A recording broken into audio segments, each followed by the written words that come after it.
Well, we've talked about Mississippi State's 2025 football schedule being very difficult, but just how difficult is it? Another ranking's out. Let's talk about it.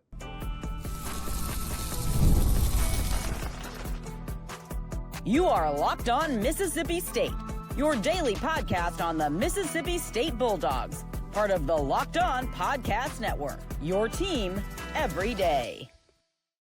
Well, thanks for making Locked On Mississippi State your first listen every single day, part of Locked On Podcast Network, your team every day. Today's episode is brought to you by Monarch Money. Take control of your finances with Monarch Money. Use code LOCKEDONCollege at monarchmoney.com for 50% off your first year. My name is Jaron, and you can catch out my work on Athlon Sports, a lot of college football, a lot of NFL draft right now. So if that interests you, give me a follow over there. Yeah. This is Landon. Follow our social media. Right there's our ads. And then you can follow Locked On Mississippi State, wherever you listen to your podcasts, on YouTube, wherever. We are there. So check us out. But Landon and I, we've talked multiple times about just how difficult is Mississippi State's schedule heading into the 2025 college football season. And, you know, it's no secret that it's one of the toughest in college football. I think when we did this a couple weeks ago, it was like number 7 or 8 in that ranking, or number 6, something like that. Well, a new ranking has come out, and Mississippi State is number 1, the toughest schedule in college football. And this is what Athlon Sports is the one that put this together. They said 1/3 of the Bulldogs' 2025 opponents reached the college football playoff last season, though Mississippi State's games against Arizona State, Tennessee, Texas, and Georgia are all in Starkville. Jeff Levy's team also has road trips to Texas A&M, Florida, and Missouri before the season finale against Ole Miss. Few teams will have to contend with that much top-flight talent. When you put it that way, that 1/3 of your opponents made the college football playoff, I mean, we knew that just kind of on the outside looking in, but then once you actually look at it like that, yeah, it's brutal. Do the math and you realize, oh, that is 1/3. It looked rough. And I believe when we first did this, and when you talked about it was like ranked 6th or 7th. By the end, I was like, I'm pretty sure we should be number 1. I'm glad there's someone out there that agrees with us after going through that, because that is so brutal. Yeah. And I don't know, I guess the Tennessee game may be a little bit easier now that they don't know what they're doing at quarterback, but they were good last year because that defense was like a top 5 unit, not because of the quarterback. So who knows? Yeah, and they're expected to be good again. Maybe not as good as that. I mean, again, they were one of the best in college football, but they're expected to be very good again. So it's not like that's now an easy game. Yeah, it's not like that's easy. And yes, Arizona State lost Scadaboo and a couple other pieces here and there, but returning the majority of their team there. You don't know what the young quarterback's going to look like without Scadaboo, but still was a pretty young up-and-coming type of team. And then, the Texas, Georgia, A&M, they are what they are. We all Right. Well, in Arizona State, you mentioned that, they lose Scadaboo, which was obviously their heart and soul of that offense. But I believe they're top 10 in the country in terms of returning production. Mm-hmm. So it's not like, they're number 2 in the country. They return 79% of their production. They rank number 4 in offensive production, returning at 78%, and they return 79% of their defensive production, which ranks number 2 in the country. So overall, they're number 2 in returning production. Yeah, they return the quarterback. They return Jordan Tyson, the receiver, the elite receiver who missed the game against Texas. He plays. They probably beat Texas.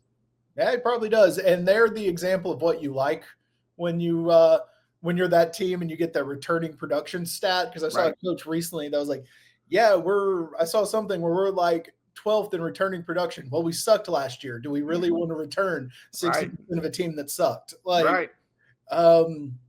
In that case, you do. And this is a rough schedule. I mean, we talked about how since we don't know what Arizona State is, we're considering that maybe the 4th easiest game on the schedule. Right. And that's a team that made the college football playoff last year. Yeah, and Sam Levitt is the quarterback I was trying to think of for Arizona State. He's back this year. And the thing that makes it difficult is, we've talked about the schedule a lot in terms of a lot of the easy game or hard games seem to be on the road, and the easier ones are at all the harder games are at home, and all the easier ones seem to be on the road, which makes those difficult. Yeah, even the things that are easier or harder, like the Arkansas game. Like if we were playing that one at home, I'd feel more confident that that's getting you about a win there. But going on the road, granted by then, hopefully you have a little more clarity on the quarterback situation, which we talked about yesterday. But that one's easy. Florida, same kind of thing. Yeah, they were hot last year at the end, but will they be able to do that for a full season? But you have to go to the Swamp, which is never easy to play there, even if it's not always the hardest place to play. Yeah, and you got blown out against Toledo last year, so that makes everywhere is hard to play. Right. That now makes the Northern Illinois game doesn't seem like a cakewalk. At Southern Miss to kick off the season doesn't seem like a cakewalk. But yeah, I mean, again, we've talked about it so much. We feel like this team could be improved a lot, and they might still go 2-10. Yeah. Hopefully it's 3-9, but right. And I'm really hoping for 4-8, but at least there's 3-9. And I guess you're going to look at point differential as kind of like your marker for improvement. You know, like you don't get blown out as much, I think is really where you're going to see improvement. You just got to hope that you see the improvement from the players on the field. But sometimes you wonder how you're going to be able to tell if the team has improved when you're just running through a gauntlet for 3 months and you're just playing these elite team after elite team and you're trying to build something. I mean, is it just going to feel like running your head into a brick wall? Yeah, no, you're right. And it is point differential that you're probably going to have to see. And then there's some like little things that the coaches will notice, like, hey, I know the record didn't look better, but we were improved here on offense. Offensive line was better. The receivers were better, whatever it was. And you hope Shapen's there for the whole season. I mean, we talked last episode about possible quarterback controversy. I don't see that happening, and you didn't either. Up by us, but yeah, right. And so Shapen is a guy that you hope just stays healthy for the year, and then you can see what happens from there. And I feel like if he is healthy for most of the year, they can get 3-9, 4-8 type of season, which again, no one is saying that's acceptable. No one is saying that that's a good season. Like, we're not saying that at all, but we're saying it would at least show signs you're headed in the right direction. Yeah, we're saying it's better than last year. Yes, exactly. Sometimes you have to just make incremental improvements, and once you've made enough of those, the big jumps start to come. And I mean, this is one thing with this schedule.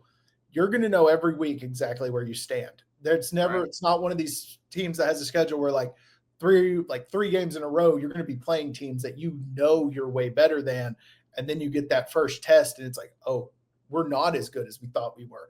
You're going to know every week exactly where you stack up and exactly where you need to improve from both, like as a coach, how you're coaching, your play calling, to where we need to improve personnel wise.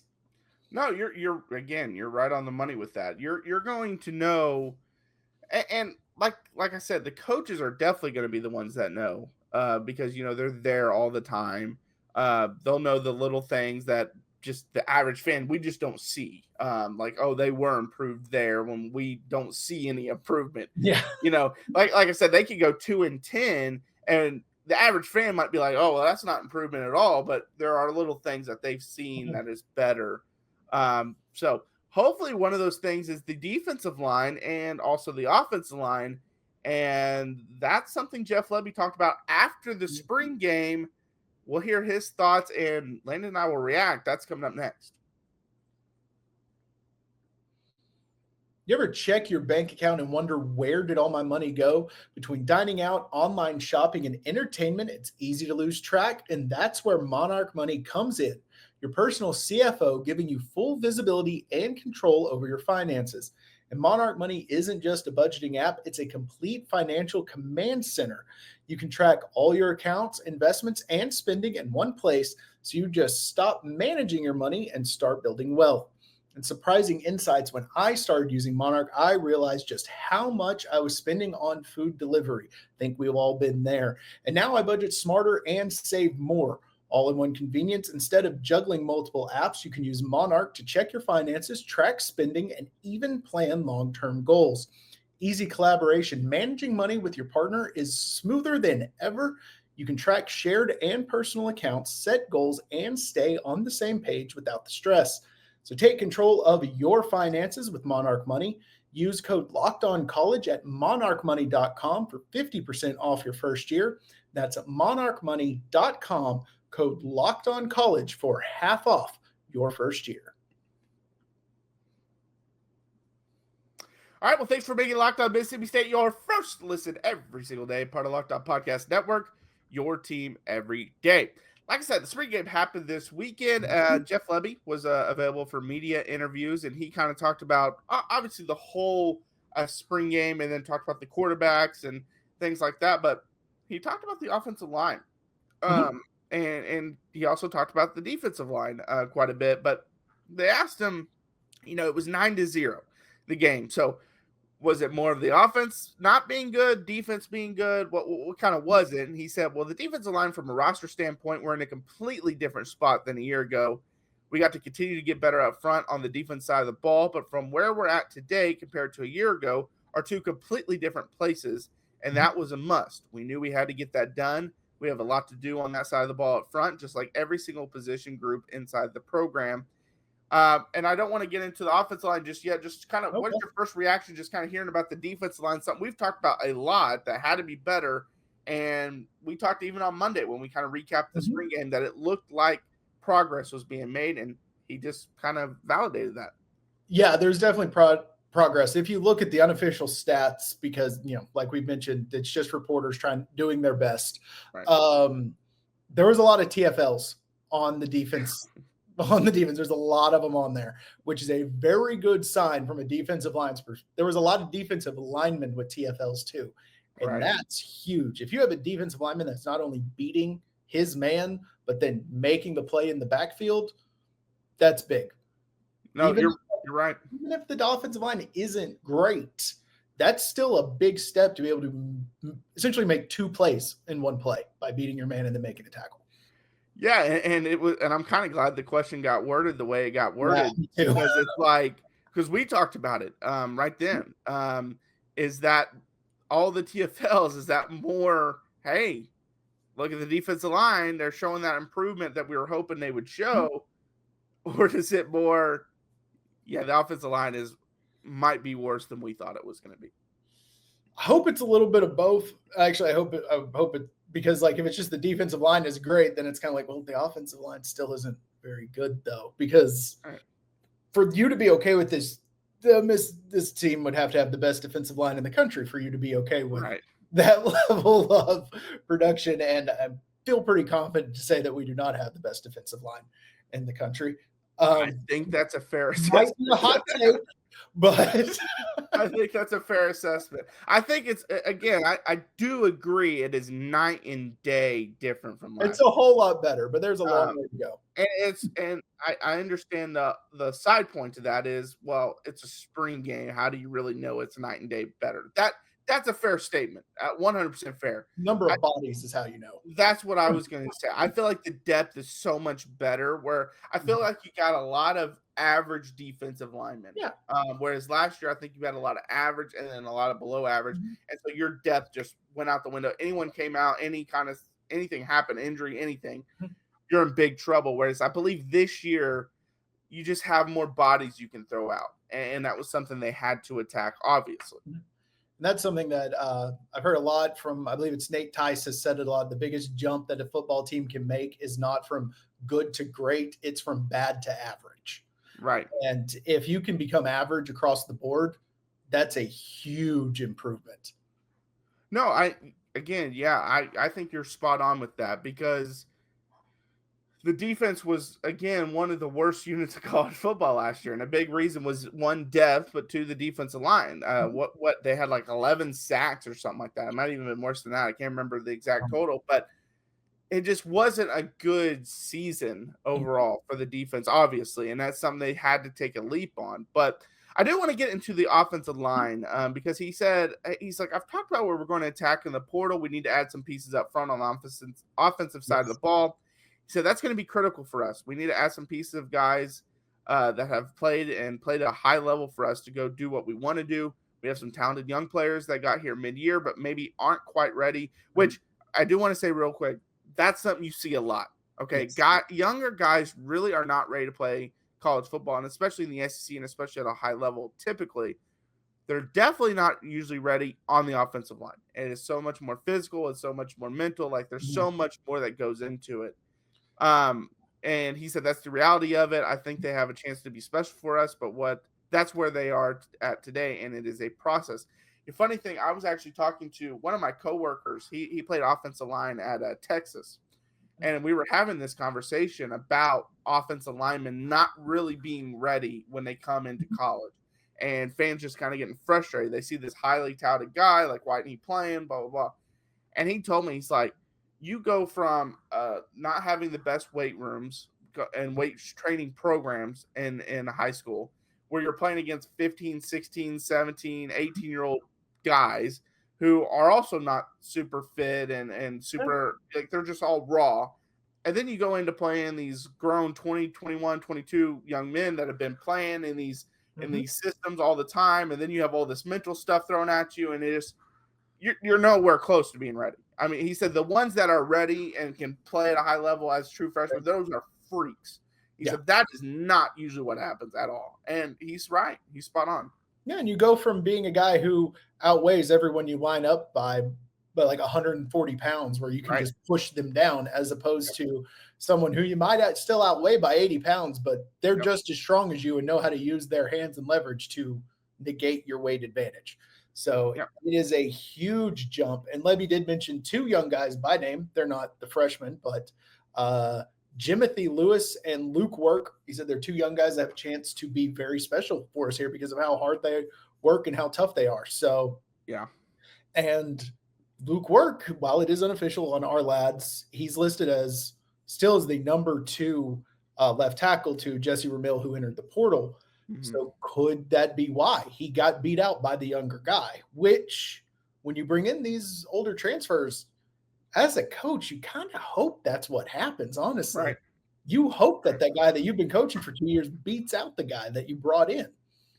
Yeah, and sometimes that bringing in that transfer lights a fire under some of these players. Like, hey, my job could be on the line here. The year I thought for a couple of years, that's the year I'm going to start. They just brought someone in to take that spot from me. So I better, play well. And so you hope that happens. I'm really interested to see what they're going to do in the portal, which we'll talk about. They've had a visit from someone. They also lost someone to the transfer portal on the offensive line. We'll talk about that on the next segment. But it's something that they have to get fixed. And I know we've talked about this so often. It is just, the offensive line is the difference from this team. I think we talked about earlier going 4-8, which again, I understand it's not a great season, but it would be much improved, especially with arguably the toughest schedule in college football. Yeah. It's the difference from them being 4-8 and them being 2-10. They could be better at every position outside of offensive line. And if that offensive line doesn't show improvement, they could go 2-10 again. That is definitely in the cards. Even with the good line, they may still go 3-9, but it's the difference between this team being watchable and right. Because if you have a competent offensive line and the offense looks good and you still get beat by these very, very good teams, that's a very different place to be in as a fan, a football team, and a coaching staff. And where you're lining up and just getting blown off every time you look like the little giants out there. I mean, there's two differences to just being beaten by a team that's better than you versus looking like you don't know what you're doing. No, yeah, you're spot on. And like I said, we're going to talk about some of the transfer portal. There's some news. There's some people on visits. There's obviously, like I said, someone that has also entered the portal on the offensive line. So we'll talk about all that. That's coming up.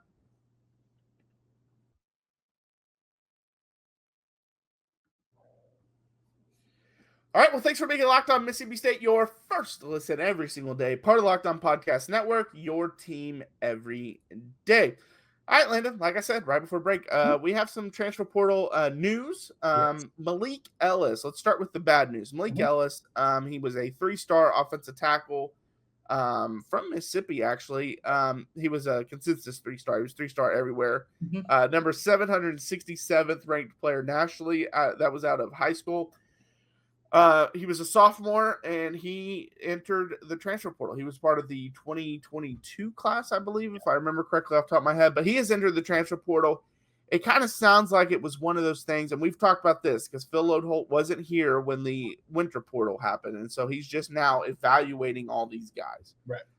It kind of sounds like it was one of those, let's both go in a different direction. Yeah, and he came in as a tight end and has then been moved to the offensive line, so maybe he just wasn't getting up to speed as quick as they needed him to be after, all of that change. And so hopefully he's finds a good landing place where he can continue to develop, because it seems like he was doing what was right. He just wasn't quite right, wasn't quite up to par. So hopefully he lands on his feet somewhere and ends up having a great college career somewhere else. Yeah, and we've talked about the offensive line not being great. We just talked about it last segment, so I know a lot of people, when they see that, they're like, hey, we can't be losing guys when we don't have a great offensive line. But it kind of sounds like it was one of those, you aren't maybe – I don't want to say it in the harsh way that you might not be good enough to play here, but as of right now, you're not someone that we expect to help us this year. And so we'll see what happens there. There have been some rumors. I haven't seen anyone credible confirm this, but everything that I've seen is Blake Steen, the offensive lineman from. Do you have anyone uncredible that can? Yeah, Blake Steen. He's an offensive lineman, 6'5", 331 pounds, senior from. He played at the University of Virginia. I heard he was on a visit earlier this week. We'll see if they are able to lock that one down. But that would be a big one. Literally. I think, literally, and we both talked about this. 331 pounds as an offensive tackle, he probably needs to play guard. Yeah, and I think he would be a really good guard at the at the SEC level. Yeah, I mean, that's a big guy, especially. I mean, he was playing right tackle, which typically is not your, the pass protector. You still obviously have to pass protect, but that's not the one that you're always that gets the highlight reel. But you know me, I'm a big arm length guy on the offensive line. So I would need to see some verified measurements before I know if he can stay in right tackle. Right. But he does sound like a body type of more of a guard. That sounds like a guy you just line up behind it. Hit halfback over and over. And maybe they see him as that kind of blocker on the edge, more of that run blocking type who can hold his own in pass protection. I haven't seen a ton of him. I think I maybe watched one Virginia game last year. So don't have a lot to go on, but that's a big guy. Yeah. Well, and again, starter experience. He's played 17 career games. He has played guard and tackle in his career. So we think he's a better guard, probably because of his body size, but maybe he had to play tackle because of their injury situation or just their offensive line situation. Again, we're not Virginia experts. We don't pretend to be. So maybe that's why he had to play, some offensive tackle, which first off, that means you're going to get a guy that's versatile. You're going to get a team type of player because while it might not have been the best position for him, he understood his team needed that from him. And so he went and did that. And so that would be a big get, I think, for Lodeholt. And it's someone that I would expect them to land, honestly. Yeah, that's the type of guy they need to have. And it does show you versatility in that, there's probably a lot of guards that can hold up at tackle, but aren't good at it. Like they're good enough to get by, but not good enough to they'd be like, that guy can play tackle. If he played that much tackle, he can play there. Do you want him there? Might not be his best position. So you hope you can put him at guard. That's my opinion. But no, you're right. You hope he can play guard. And again, if the situation occurred, like you just mentioned, where they have to have him at tackle, maybe they have a guard that's emerging and the tackle is struggling, you can slide him out there.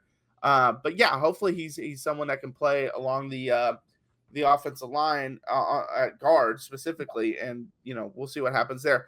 But Landon, there was also a tight end on a visit. Yeah, there was, which is good. That's the other position we've talked about. Them going after on the, because that's the other one Lebby mentioned in his press conference, and I am blanking on that kid's name right now. Indiana tight end. It's Sam West. He was on a visit earlier this week. I could have told you it was Indiana, but that name lost me. Yeah. Right. Pete Nakos from On3 tweeted about it. And again, you mentioned it right there. He's a guy that's another position that they just were really weak at and needed to find some guys at. And again, it's not someone that has a ton of stats, but it's another body there that you need. I mean, he has one catch in his entire career, and it was for 37 yards. Sounds explosive. Yeah, and that was this past season. So again, it's not a guy that's going to come in with all these stats, but as you mentioned, Lebby said offensive line, tight end. Those are two positions that have been mentioned a lot over the spring. Those are the two they brought that they seem to be bringing in for visits right now. Yeah. Hopefully they find a few more bodies, because especially along that offensive line, like we've talked about, if that's an issue, they need more bodies. They need more people who played. And we've talked about how Lebby's offense works better when he has a dynamic tight end, and not a lot to go on, but one catch for over 30 yards sounds pretty dynamic as a tight end. Yeah. Maybe they can get something there with him, and we'll see what he ends up being as a player. Because again, like I just said, he's not someone that has a lot of stats. He was not this highly recruited player out of high school. He was a 3-star, but he's 6'5", he's big body. So we'll see what ends up happening there. Yeah, for sure. All right, well, thanks for making Locked On Mississippi State your first listen today. For your second listen, check out the Locked On NFL Draft with Damian Parson and Keith Sanchez. As your favorite collegiate players get ready for the next level, get the latest draft rankings, rumors, and news every day. Find Locked On NFL Draft on YouTube or wherever you listen to podcasts. I've mentioned it several times. Landon and I have done an NFL draft breakdown that was a couple weeks ago. And so if you want to check that out, if you can't wait, go check that out. But if you can wait, tomorrow, Thursday morning, we will be dropping another breakdown, going through all the players for Mississippi State. Do we think they'll be drafted? Do we not think they'll be drafted? If we think they will be drafted, where would they go, kind of thing. So we love the NFL draft. So, and we know you guys do too. So if you can't wait for that, though, we have done ones in the past, so you can definitely go check that out. But yeah, so again, I'm Jaron. Follow me on social media right there. Follow my work over at Athlon Sports. A lot of college football writing, a lot of NFL draft writing right now. Follow Landon on social media as well. Follow Locked On Mississippi State. Run YouTube, Instagram, TikTok, Twitter. We post videos on all of them Monday through Friday, so check those out. And until next time, Hail State. Hail State.